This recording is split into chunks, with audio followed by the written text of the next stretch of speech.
యెషయా పుస్తకం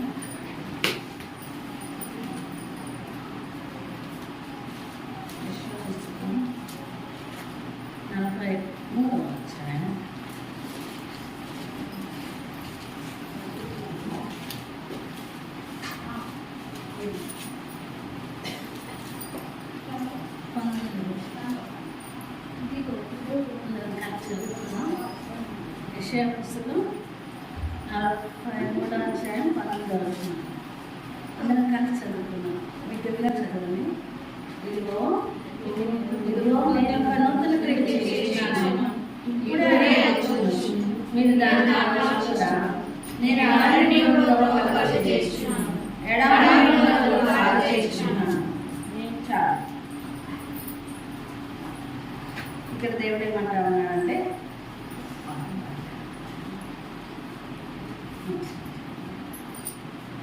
ఇదిగో నేను ఒక నూతన క్రియ చేయించున్నాను.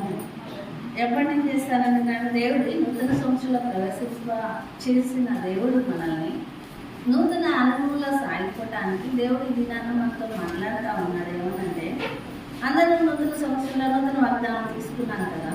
అయితే నూతన వాగ్దానాలు తీసుకున్న మనము ఒక రకమైన ధైర్యము, సంతోషము, ఆనందము, ఆదరణ ఎన్నో ఉన్నాయి. అయితే మన జీవిత యాత్రలో ఇప్పటి వరకు అనేక విషయాల్లో కృంగిపోయిన వారిగా ఉన్నాం. అనేక విషయాల్లో సంతోషించాం, కొన్ని దినాలు వేదన చెందాం, మానసికంగా అయితే నలిగిపోయిన దినాలు ఉన్నాయి. ఇప్పటి వరకు మన జీవితంలో జరిగిపోయిన దినాలు. అంతేకాదు, అనేక సార్లు ఎవరికి తెలియని స్థితిలో మౌనంగా రోధించిన దినాలు కూడా మన జీవితంలో లేకపోలేదు.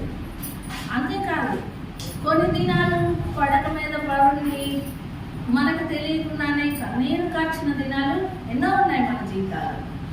అయితే మన జీవిత దినాలు అన్నీ గడిచిపోయినా నూతన సంవత్సరంలో ఒకవేళ అలాంటి కన్నీటితోనే నూతన సంవత్సరాన్ని ప్రారంభిస్తున్నావేమో, ఒకవేళ అలాంటి వేదన చెందిన స్థితిలోనే నూతన సంవత్సరంలో ప్రారంభిస్తున్నావేమో. అందుకే దేవుడి నూతన సంవత్సరంలో నూతన క్రియ చేయించున్నానని ఈ దినాన్ని మనతో మాట్లాడుతున్నాడు. చూడండి ఏమంటా ఉన్నాడు, మళ్ళా చదవండి. ఇదిగో నేను ఒక నూతన క్రియ చేయించున్నాను. అంటే మన జీవితంలో ఇప్పటి వరకు అనేకం జరిగిపోతా ఉన్నాయి. అయితే ఇందాక అన్నయ్య అన్నట్టు శరీరం మారుతా ఉంది కానీ హృదయం మారలేదని, అలానే మన జీవితాల్లో రోజులు మారుతున్నాయే కానీ పరిస్థితులు ఏమీ మారటం లేదు. ఆ పరిస్థితులు అలానే ఉంటా ఉన్నాయి. ఎలా ఉంటా ఉన్నాయి? ఎప్పుడు వండుకొని తింటమే, అది తోముకోవడమే, చిమ్ముకోవడమే అనా ఆ పనులే. అంతేకాదు, మనకు వచ్చే ఆ కష్ట నష్టాలు, ఇబ్బందులు, అనారోగ్య పరిస్థితులు ఏమీ మార్పు లేవు కదా అని మనం అనుకుంటా ఉన్నాం. కానీ దేవుడు ఇక్కడ ఏమంటామన్నాడంటే, ఇక్కడ నేను ఒక నూతన క్రియ చేస్తున్నా, ఇవన్నీ ఎప్పుడు ఉండేవే కదా అని అనుకుంటా ఉంటాం. కానీ ఇక్కడ దేవుడు ఏమంటా ఉన్నాడంటే, మన జీవితంలో ఏం మాట్లాడుతున్నాడంటే, ఇక్కడ ఒకవేళ మనకి చుట్టూ ఉన్న పరిస్థితులు ఇలా ఉన్నా, మార్పు లేదనుకుంటున్నా, మళ్ళీ ఇలాంటి కృంగతీస్తున్న పరిస్థితులు ఉన్నా, నా జీవితం మీకు ఇంతే, నేను ఇలా వేదనతోనే నా జీవితాలు గడిచిపోవాల్సిందేనేమో, ఇలా సంతోషం లేకుండానే కొత్త సంవత్సరంలో ప్రవేశించి ఉన్నానేమో, అంటే మనోవేదనతోనే మనం 2025వ సంవత్సరం 12 గంటలకి, అంటే 31వ తేదీ 12 గంటలు దాటి 2026వ సంవత్సరం 1వ తేదీ ప్రవేశించబోయే ఆ సమయంలో మన హృదయాన్ని మనం ఒకసారి చూస్తే ఎలాంటి వేదనతో ఉందో, ఎలాంటి మనోవేదనతో ఉందో, చింతతో ఉందో, దిగులతో ఉందో, ఒకవేళ మన యొక్క జీవిత విధాన పరిస్థితులు చూస్తే ఆ టైంలో నూతన సంవత్సరంలో ప్రవేశించమనే ఆనందమా, లేకపోతే ఇలాంటి సమస్యల నుంచి విడుదల పొందలేకపోతున్నామని బాధ, వీటన్నిటి మధ్య నలిగిపోతున్న పరిస్థితుల దినాల్లో ఉన్నాం మనం. అయితే దేవుడు ఇక్కడ ఏమంటా ఉన్నాడో చూడండి.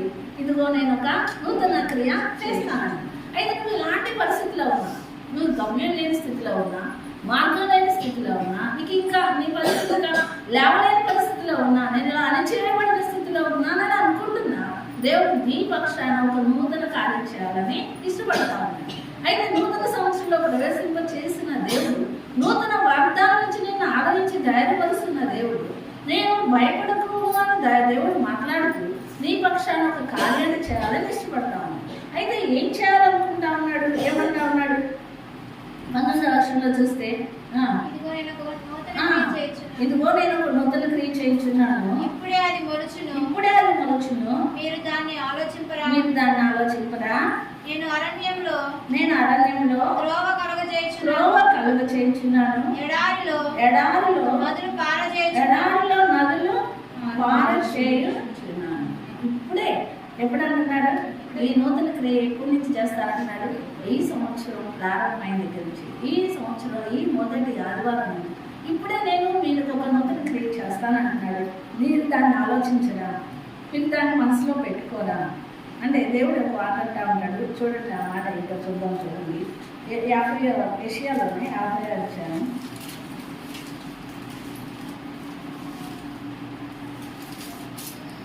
50 వచ్చాను 2వ వచనం చివరి 2 లైన్లు చదువు. అది చదువు. నా చెయ్యి విమోచింపలేనంత కురచైపోయినా విడిపించుటకు నాకు శక్తి లేదా. చాలా చాలా ఉన్నది. అంటే ఇక్కడ ఏమంటున్నాడు? ఇప్పుడే నూతన క్రియ చేస్తానంటున్న దేవుడు. అది ఇప్పుడే మొలుచును. నన్ను ఆలోచించరా? మీరు ఇంకా వేదన చెందుతారా? అలా చింతతోనే సాగిపోతే అనుకుంటున్నారా? మనం ఇలాంటి సమస్యల్లోనే ఉండిపోతాం అనుకుంటున్నారా? విడుదల లేదనుకుంటున్నారా? అంటే దేవుడు ఏమంటా ఉన్నాడు మళ్ళా ఇక్కడ? నా చెయ్యి విడిపించలేనంత దేవుడు ఏమంటున్నాడు? దీనివల్ల నా చేతులు మీ వైపు చాచి ఉన్నానంటున్న దేవుడు ఇప్పుడేమంటా ఉన్నాడు? నా చేతులు గుర్చైపోయాను అనుకుంటున్నారా? చాపలేను అనుకుంటున్నారా? మీరు విడిపించడానికి నాకు శక్తి లేదనుకుంటున్నారా? అంటే ఇప్పుడు మనం ఏంటి అలాంటి వేదనతో చింతతో మనం భూమి మీద మన జీవిత దినాలు సాగిస్తున్నప్పుడు దేవుడు మనల్ని ప్రశ్నిస్తున్నాడు. అంటే విడిపించడానికి మన శక్తి లేదా? అంటే సమస్తము మాటతో సృష్టించిన సర్వసృష్టికర్త అయిన దేవుడు మనల్ని విడిపించడానికి ఒక మాట చాలు. ఆ సమస్యల నుంచి విడిపించడానికి ఒక క్షణం చాలు. రెక్కపాటలో సమస్తము మార్పు చేయగల దేవుడు. అందుకే ఈ మధ్య కొత్త పాట వస్తుంది, ఏమైనా చేయగలమని. సమస్తము సాధ్యం చేయగలం. ఆయన మాటలో ఏమైపోతాయి? శాపాలే ఆశీర్వాదాలుగా మారిపోతాయి అంటారు. అంత గొప్ప కార్యం చేయగల గొప్ప దేవుడు మనకుండగా మనం ఎందుకు విచారించాలి? అందుకే దేవుడు అంటాడు, నువ్వు విచారించుట వలన లేకపోతే చింతించుట వలన నువ్వు ఒక మూడెత్తు చేసుకోగలవా? లేకపోతే మూడెత్తు తగ్గించుకోగలవా? లేకపోతే నువ్వు విచారించడం వలన నీ తలలో వెంట్రుక తెల్లగానైనా నల్లగానైనా చేయగలవా? అవన్నీ బైబిల్లో ఉన్నాయి. మనకేమీ చాడగలవు, ఏమీ చేయలేము. కానీ మనోవేదన మాత్రం మనల్ని విడిచిపెట్టగలలేదు. అది మనతో పాటు వెంటాడుతూనే ఉంటుంది. అయితే అంతటి మనోవేదనలో ఉన్న, అంతటి దిగుల్లో ఉన్న ఎలాంటి పరిస్థితుల్లో మోషేని నడిపించిన దేవుడు. మోషేకి చుట్టూ ఏముంది?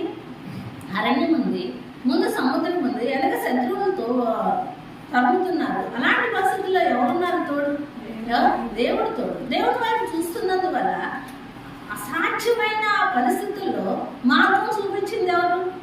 అంత సముద్రము వడిగా ప్రవహిస్తున్న ఆ సముద్రం ఏమైపోయిందంట? 2 పాయలుగా చెల్లి 6 నేల సిద్ధపరచబడటం అనేది అది చాలా గొప్ప విషయం. అది మానవరకమైన మనకి ఆలోచించడానికి, ఊహించడానికి కూడా, చెప్పుకోవడానికి కూడా అసాధ్యమే. అలాంటి అసాధ్యమైన కార్యాన్ని దేవుడు చేయగలిగినప్పుడు, మోషే పక్షాన చేయగలిగిన దేవుడు, నిన్న నేడు ఏకరీతిగా ఉంటున్న దేవుడు, నిన్న నేడు రేపు ఒక్కడైన దేవుడు, మారని దేవుడు మన పక్షాన కూడా అలాంటి గొప్ప కార్యం చేయడానికి సిద్ధంగా ఉన్నాడు. అందుకే అది ఇప్పుడే నేను ఇంకా నూతన క్రియ చేస్తానున్నాను. అయితే ఏం చేస్తానంటున్నాడు చూడండి. ఏమంటా ఉన్నాడు ఇక్కడ 40 ఏమంటా ఉన్నాడు? అరణ్యంలో త్రోవ, ఎడారిలో నదులు. ఎక్కడ త్రోవ కలుగు చేస్తున్నాడంట? అరణ్యంలో త్రోవ కలుగు చేస్తున్నాడు. అరణ్యంలో త్రోవ అనేది అది చాలా కష్టమైనదే, అవును కదా? ఎక్కువ దట్టమైన అరణ్యం అంటే ఎలా ఉంటుంది? దట్టమైన చెట్లతో నింపబడి ఉంటుంది, అనేక రకాల క్రూర మృగాలతో నింపబడుతుంది. ఎక్కడ కాలు వేయలేని పరిస్థితుల్లో త్రోవ సరాలం చేస్తానంటున్నాడు, త్రోవ కలుగు చేస్తానంటున్న దేవుడు, ఎడారిలో నదులు పార చేస్తానంటున్న దేవుడు మన జీవితంలో కూడా అరణ్యం లాంటి పరిస్థితి అంటే మనకి ఇక త్రోవ లేదనుకుంటున్న పరిస్థితుల్లో వీటన్నిటిలో ఏం కలుగ చేస్తారంటున్నాడు. చూడండి, ఇక్కడ ఒక వాక్యం ఉంది యెషయా పుస్తకంలోనే 42వ అధ్యాయము.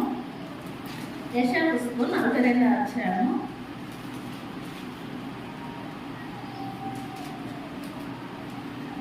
7వ వచనంలో బంధింపబడిన వారిని చెరసాలలో నుండి వెలుపలికి తెచ్చుటకును చీకటిలో నివసించిన వారిని బందీ గృహంలో నుండి వెలుపలికి తెచ్చుటకును యెహోవానగు నేనే నీతి విషయములలో నిన్ను పిలిచి నీ చెయ్యి పట్టుకొని ఉన్నాను.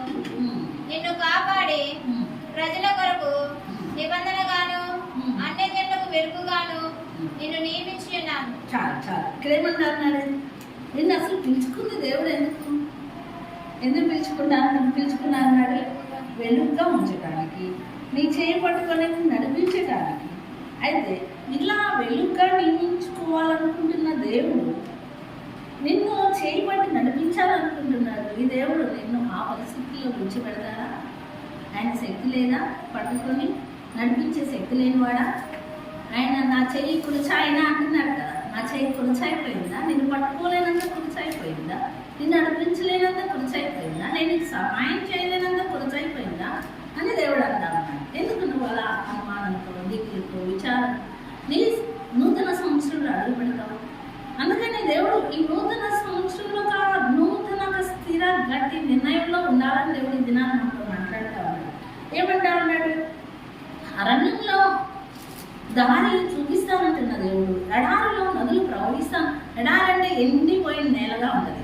కనీసం ఒక మొక్క కూడా మొలిచిన పరిస్థితి కాదు. ఎడారంటే ఎలా ఉంటుంది? ఎండిన నేల. అక్కడ మొక్కలు కూడా మొలవు, నీరు అనేది దొరకదు. చెట్టును నిలబడడానికి కూడా చెట్టు ఉన్నది. ఆ ప్రాంతంలో నదులు ప్రవహింపచేస్తే, నదులు ప్రవహిస్తుంటే ఎప్పుడు ఎలా ఉంటుంది? పచ్చగా ఉంటుంది. అలా ఎడారి లాంటి జీవితం అయిపోయిందేమో మనకి. అలాగే ఎండిపోయిన పరిస్థితిలో ఉన్నామేమో. అయితే దేవుడి దినాన్ని మనం మాట్లాడుతూ ఉన్నాడు. ఏమన్నా చూడండి, ఇక్కడే 47వ అధ్యాయం 19వ వచనంలో అంటా ఉన్నాడు. ఏమని?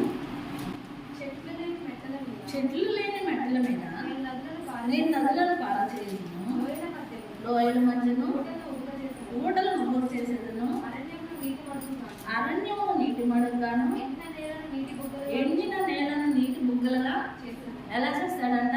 ఎండిపోయిన నేలను ఇక నీళ్లు లేవు అని ఎండిపోయింది అనుకున్న దగ్గర ఏం చేస్తాడు? నీటి బుగ్గగా చేస్తాడు. అరణ్యమును నీటి మడుగుగా చేస్తాడు. అరణ్యంలో త్రోవ కలుగ చేయటమే కాదు, అరణ్యం ఏం చేస్తా అంటున్నాడు? నీటి బుగ్గగా చేస్తాను, నీటి మడుగుగా చేస్తాను అంటున్నాడు. లోయల మధ్య ఊటలను కలుగ చేస్తాను, చెట్లు లేని మెట్టల మీద నేను నదులను పార చేస్తాను. అంటే అసాధ్యమైనవి కూడా సాధ్యం చేయగల దేవుడు, గొప్ప దేవుడు అనుకున్నాడు. అంతేకాదు, దేవుడు వచ్చాడన్నాడు, ఎండిన ఎముకల్లో ఏమిస్తా వచ్చాడు? జీవాన్ని ఇచ్చి ఏం చేస్తా వచ్చాడు? గొప్ప సైన్యంగా తయారు చేశాడు. ఎండిన ఎముకల్లో జీవాన్ని ఇచ్చాడు. అవును కదా? ఎండిపోయిన చెట్టు ఏమైపోతా ఉంది? చిగురించింది. ఎండిపోయిన కొమ్మ, ఆక్రమణ కొమ్మ, ఎండిన కర్ర అది ఏమైందో దేవుడి దగ్గరికి తీసుకొస్తే చిగురించింది. అది సాధ్యం కదా? అదే అసాధ్యమైన దాటిని కూడా దేవుడు సాధ్యం చేసినప్పుడు, ఎండిన కొమ్మలో చిగురు పుట్టించిన దేవుడు, ఎండిన ఎముకలో జీవాన్ని పుట్టించిన దేవుడు మన జీవితాల్లో ఎండిపోయిన స్థితిలో ఉన్నాము, ఆత్మీయంగా వెనకబడిపోయిన మనము, ఆర్థికంగా కురిగిపోయిన మనము, అనారోగ్య పరిస్థితుల్లో నలిగిపోయినాము, ఎండిపోయామో అని. కానీ అలా నిరాశ చెందుతున్నప్పుడు దేవుడు ఇది మనతో మాట్లాడుతూ ఉన్నాడు. ఏమని? ఇంకా నువ్వు మాత్రము దిగులు పడద్దు, నేను నీ పక్షాన్ని నుంచి నేను ఒక నూతన కార్యం చేయబోతా ఉన్నాను. నీ కుడి చేతిని పట్టుకొని నేను నడిపిస్తాను. నా చెయ్యి ఇంకా పులుచు కాలేదు. నేను అంటే సహాయం చేయలేనంత శక్తి లేని వాడని నేను బలవంతుడిని అంటున్న దేవుడు అనుకున్నాడు. అంతేకాదు, చూడండి 43వ అధ్యాయంలోనే ఇక్కడేమంటాడు? 43వ అధ్యాయంలో మొదటి వచనం 2వ వచనం చూడండి. అయితే యాకోబు నిన్ను సృజించిన వాడు యెహోవా, ఇశ్రాయేలు నిన్ను నిర్మించిన వాడు ఇలా సెలవిచ్చినాడు, నేను నిన్ను విమోచించున్నాను, భయపడకుము, పేరు పెట్టి నిన్ను పిలిచిన్నాను, నీవు నా సొత్తు. నీవు నా సొత్తు. నీవు జలములలో పడి దాటినప్పుడు నేను నీకు తోడైయుందును. నీకు తోడైయుందును. నదులలో పడి నదులలో పడి వెళ్ళినప్పుడు అవి నీ మీద అవి నీ మీద పొర్లిపారు. నీవు అగ్ని మధ్యలో నీవు అగ్ని మధ్య నడిచినప్పుడు కాలిపోవు. కాలిపోవు. జ్వాలలు నిన్ను కాల్చవు. ఇక్కడేమన్నా ఉన్నాడు? భయపడకూడదు. ఇశ్రాయేలు అంటే దేవుని బిడ్డలారా, దేవుని కుమార్తెలారా, నేను పేరు పెట్టి పిలుచుకున్నానమ్మా, భయపడద్దు. నేను అంటే ఎలాంటి పరిస్థితుల్లో ఉన్నా, జన్మల్లో పడి దాటుతా ఉన్నారా, జన్మలు లాంటి సమస్యలు అంటే అది జన్మలు లాంటి ముంచి వేస్తున్న పరిస్థితులు, అణిచివేస్తున్న పరిస్థితులు, మనల్ని కృంగదీస్తున్న పరిస్థితులు, లేవలేకుండా చేస్తున్న పరిస్థితులు, నెమ్మది లేకుండా చేస్తున్న పరిస్థితులు, వేదన గురి చేస్తున్న పరిస్థితులు, వాటన్నిటిలో నువ్వు వెళ్తున్నప్పుడు నేను నీకు తోడై ఉంటాను. అంతేకాదు వాటన్నిటిలో నువ్వు వెళ్తున్నప్పుడు అవి నీ మీద వరలి పారవు, అవి నీకు హాని చేయవు. వాటి వల్ల నువ్వేమీ నష్టపడుతున్నావు అని ఇప్పుడు అనుకుంటున్నావేమో, ఒకవేళ ఇబ్బంది పడుతున్నావు అని అనుకుంటావేమో, కానీ దేవుడు దినాన్ని నిలబెడతాడు, ఉన్నత స్థానంలో నేను తీసుకొస్తాడు. అంతేకాదు ఏమంటాడు? నువ్వు అగ్ని మధ్య నడిచినప్పుడు కాలిపోవు, జ్వాలలు నిన్ను కాల్చు. వాళ్ళందరూ అనుకున్నారు దానియేలు సింహం గొల్ల వేసినప్పుడు ఏమనుకున్నారు? ఇంకేముంది, దానియేలు సింహాలు కొరికేసాయని. అందరూ చుట్టూ చూసేవారు అనుకోవచ్చు, నువ్వు ఇబ్బందుల్లో ఉన్నావు, ఇది పడిపోయింది నీ పని అనుకుని. కానీ దానియేలు అనుకున్నారు, కానీ దానియేలు విడిపించిన దేవుడు గొప్ప దేవుడు మనకున్నాడు, అవును కదా? అంతేకాదు షడ్రకు మెషకు అబద్ధులను అగ్నిగుణంలో వేసినప్పుడు అందరూ అనుకుంటుంటారు ఏమని? కాలిపోయాడని. చుట్టూ ఉన్నవారు అనుకుంటుంటారు ఇక వాళ్ళని మనం చూడమని, వాళ్ళ పని అయిపోయిందని ఎంతలో వాళ్ళ ఆప్తులు అలాడుతూ ఉండొచ్చు. అవునా? అతని మీద వాళ్ళంటే శత్రువుగా ఉన్నవారు సంతోషిస్తూ ఉండొచ్చు. కానీ దేవుడు వారితో ఉండి నడిచి వారిని చేపట్టి నడిపించి కాపాడిన దేవుడు. ఆ దేవుడిని మనం కలిగి ఉన్నాం, అవును కదా? ఆ దేవుడు మనం కలిగినందుకు దేవుడికి ఎంత కృతజ్ఞతలు. అయితే దేవుడు ఏమన్నా ఉన్నాడు ఇక్కడ? ఇలాంటి పరిస్థితుల్లో వారిని నడిపించిన దేవుడు మనల్ని నడిపిస్తారంటున్నాడు. అంతేకాదు మనం చూసినట్టయితే ఎస్తేరు అనుకుందా, ఎక్కడుంది ఎస్తేరు? తల్లిదండ్రులు లేదు, అవునా? ఒక అనాథగా పెంచబడతా ఉంది పినతండ్రి దగ్గర, ఎవరు లేరు, ఏ ఆస్తిపాస్తులు లేవు, ఏమీ లేని ఆ స్త్రీ ఎక్కడికి వచ్చింది? సింహాసనం మీదకి వచ్చింది, రాణిగా ఎంచబడింది. అవునా? అనుకుందా తను ఎప్పుడైనా తను రానవుతుందని? తన తోటి వారు అనుకున్నారా తను రానవుతుందని? తన బంధువులు అనుకున్నారా? అయ్యో పుట్టగానే తల్లిదండ్రులను పోగొట్టుకుందని ఎంతమంది ఆ అమ్మాయిని అనొచ్చు వేస్తే, అవును కదా?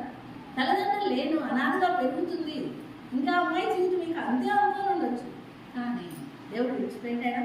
దేవుడి మీద ఆధారపడుతుంది, దేవుడు విధేయురాలై జీవిస్తున్నందువల్ల ఆ స్త్రీని ఎక్కడ ఉంచుతూ వచ్చాడు? ఆయన ఆ బిడ్డను రాణిగా ఉంచాడు, సింహాసనం మీద ఉంచుతూ వచ్చాడు, దేశానికే రాణి చేశాడమ్మా, అవును కదా? ఈ యొక్క రహాబని వేసి కూడా ఆ ఎరుకో గోడల మధ్య నలిగిపోతున్నప్పుడు, ఆ ఎరుకో గోడ మీద ఉండి వేసిగా జీవిస్తున్నప్పుడు, తను కూడా ఎరుకో పట్టణంలో ఉంటున్నప్పుడు, ఆ వేశ్య వృత్తితో తను జీవిస్తున్నప్పుడు, ఆ వేశ్య వృత్తి అని అందరూ అనుకుంటూ ఉంటున్నారు. తన జీవితం ఇక అంతే, తన బ్రతుకు అంతే అని అనుకోవచ్చు. తన స్నేహితులు కానీ, తనతో పెరిగిన వారు కానీ, తన తోబుట్టులు కానీ, లేకపోతే తన దగ్గరకు వస్తూ పోతున్న వాళ్ళు ఎంతోమంది విధులు కానీ ఏమనుకుంటా ఉండొచ్చు? ఆ వేశ్య ఆమె జీవితం అంతే అనుకుంటూ ఉండొచ్చు. కానీ ఆ జీవితం ఏమైపోయింది చివరికి? దేవుని బిడ్డలకు సహాయం చేసిన వల్ల, దేవుని బిడ్డలను చేర్చుకున్నందు వల్ల, అంటే నన్ను మీరు దేవుని బిడ్డలు చేర్చుకుంటే నన్ను చేర్చుకున్నట్టే అన్న దేవుడు అన్నట్లు, ఆ దేవుని బిడ్డలో చేర్చుకుందంటే దేవుడు చేర్చుకుందంటే దేవుని హృదయంలో చేర్చుకున్నందు వల్ల ఆమె కూడా ఏమైంది? క్రీస్తు వంశావళిలో చేర్చబడింది, అవును కదా? యేసుక్రీస్తు వంశావళిలో చేర్చబడే గొప్ప ఆధిక్యత ఒక వేశ్యగా జీవించిన ఆమె జీవితంలో కార్యం చేసినప్పుడు, ఎన్నికలేని మనల్ని ఏర్పాటు చేసుకున్న దేవుడు, దేవుడి కొరకు నమ్మకంగా జీవిస్తున్న మనల్ని విడిచిపెడతాడా? యేసుక్రీస్తుని అంటే దేవుని బిడ్డలు చేర్చుకున్న వేశ్య జీవితాన్ని మార్చిన దేవుడు, దేవుడి కొరకు విధేయురాలై జీవిస్తున్న ఎస్తేరు జీవితంలోనే గొప్ప కార్యం చేసిన దేవుడు, దేవుడే సర్వస్వం అనుకొని జీవిస్తున్న మన జీవితంలో కార్యాలు జరగవా? జరుగుతాయి. ఎప్పుడు జరుగుతాయి? దేవుడి కొరకు నిలిచి, దేవుడి కొరకు జీవిస్తున్నప్పుడు, అలా జీవించాలనే ఆశ, దేవుడి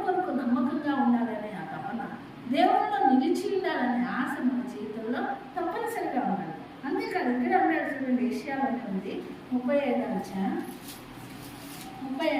7వ వచనం. ఎండమావులు మడుగులకు ఎండిన భూమిలో నీటి బొగ్గలు పుట్టాయి. ఎండమావులు ఇంకా 5వ వచనం దగ్గర కూడా ఉన్నట్లయితే చాలా ఉంది. ఏమని? గుడ్డివారి కన్నులు తెరవబడును, చెవిటివారి చెవులు వినబడును, ఇప్పబడును, కుంటివారు దుర్గలే గంతులు వేయును, మూగవారు నాలుక పాడును, అరణ్యంలో నీళ్లు ఉడుకును, అడవిలో కావులు పాడును, ఎండమావులు మడుగులను, ఎండిన భూమిలో నీటి బుగ్గలు పుట్టును. అంటే దేవుని యొక్క కార్యాలు ఎలా ఉన్నాయి చూడండి. ఇక్కడ ఇంకా చూస్తే నక్కలు పండుకున్న చోట జమ్ము తుంగగడ్డి మేత, అక్కడ రాజమార్గం ఏర్పడుతుంటా ఉన్నాడు. ఇక్కడ ఇదంతా చదువుతూ పోతే దేవుడు మన కొరకు ఎన్నో గొప్ప కార్యాలు అవునా. మగవారిని మాట్లాడించగలరు, చెవిటి వారు వినగలరు, కుంటివారు నడవగలరు, దిగ్గు వలె గంతులేస్తారంటున్నారు. అన్ని గొప్ప కార్యాలు చేసే దేవుడు, అరణ్యంలో నీళ్లు ఉపగ చేసే దేవుడు, అరణ్యం అనే లోకంలో మనల్ని ప్రత్యేకించుకున్న దేవుడు, ఎడారినే దేవుడు మడుగ్గా చేస్తానంటున్న దేవుడు, ఎండమావులు కూడా ఏం చేస్తానంటున్నాడు? మడుగ్గా చేస్తాను. ఎండమావులు పరిగెడితే ఎక్కడ